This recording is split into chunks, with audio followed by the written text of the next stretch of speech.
of things that I think that are obviously very important. Um,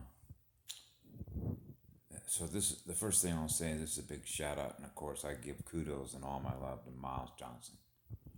Miles Johnson was a former BBC journalist who went rogue, which means he went independent. Okay?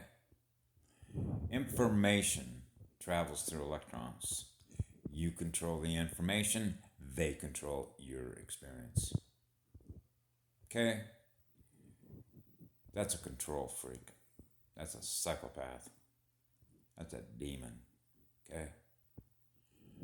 So, one of the things that I realized, obviously, in childhood is that they're going to use high tech as a method to control you. As a matter of fact, they will use anything to try and control you. Okay? And I know all their tricks because I had to study them, put the puzzle together. How do they do what they do? How do they hold the minds captive to experience what they are, which is a hell realm?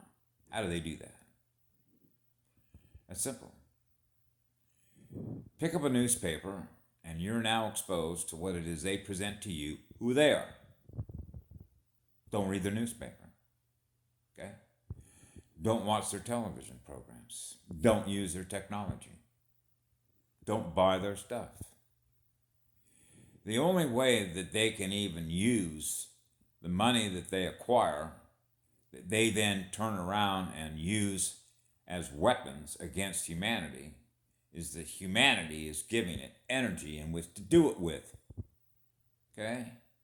Which means we are the suppliers of not only the creative tech, but the electrons that they're using to feed them, upon which they turn around to control you. Okay? These are electronic virtual reality games that they play. Okay? Go take a look at the software that they come up with.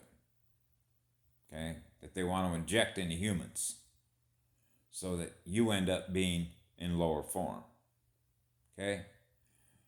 So this is what I was saying the other day. When you realize that you got a demon that's got a lot of money, okay, then they can call upon their legions. Okay? They know what they're doing. They're sorcerers. That's the war that's being fought. So it's pretty obvious to me when I get sent a couple of pictures, like for instance, Biden's press secretary. He's got a pink cap on, right? With the big red star, okay? Hammer and sickle. You cannot make this shit up. They're making it so obvious now. It's pathetic, actually. It's disgusting, actually. That they're insulting not just the American people's intelligence to a degree to which it's like, man, turn this noise off. At what point do you not get what's going on here?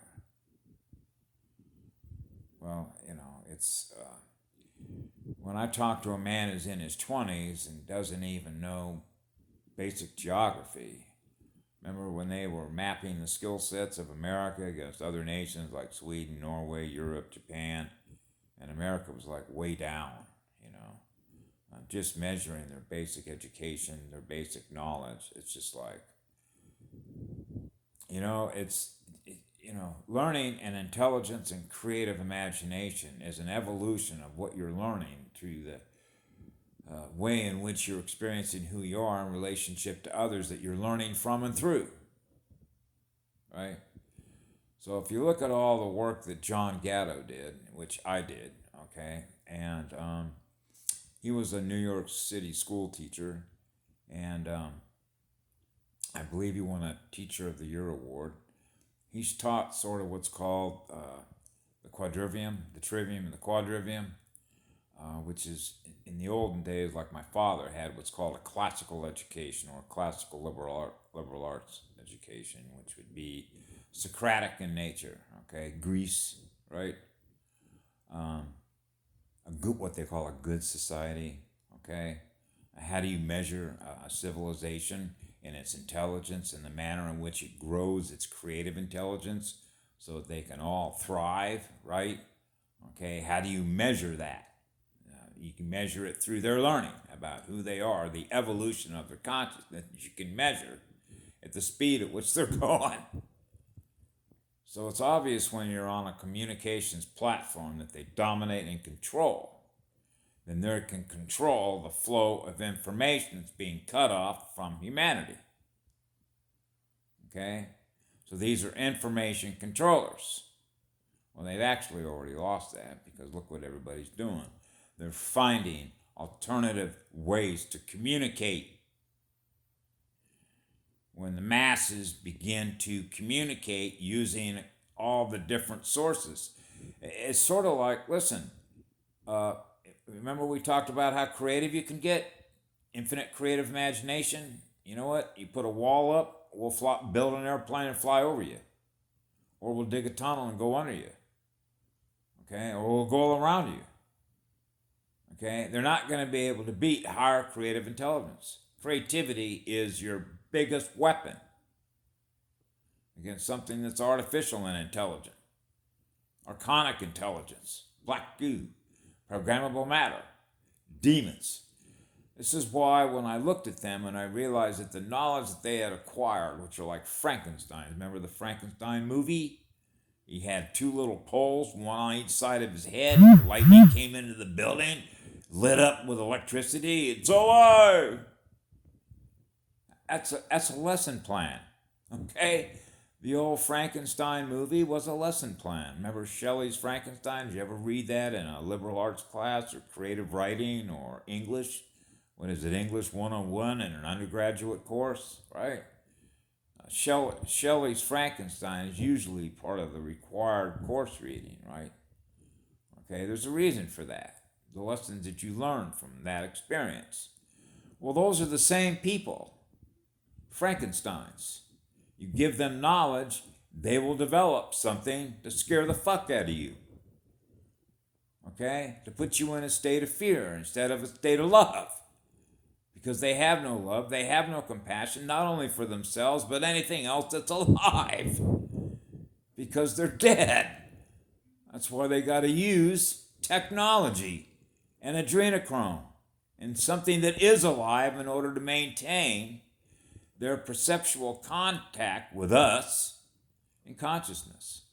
So when your consciousness raises on a global humanitarian level to move from one density to a higher density, next thing you realize they're gone. That's like a memory wipe. Your mind is no longer held captive because you're a free spirit. And a free spirit is free information, which means you run an open library. The entire library of the cosmos that can communicate with you, and we communicate with that library. That's why the neurotransmitters are so powerful. An access point to more light, more electrons, more information, a bigger electrical network. Networking, that's real networking. Networking with the rest of the universe. To communicate with everything else that is out there that is in that light that loves you.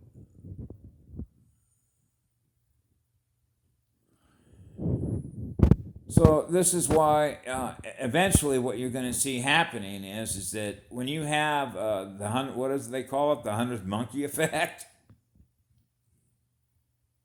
It's already over, isn't it? Yeah, that's right, it's already over.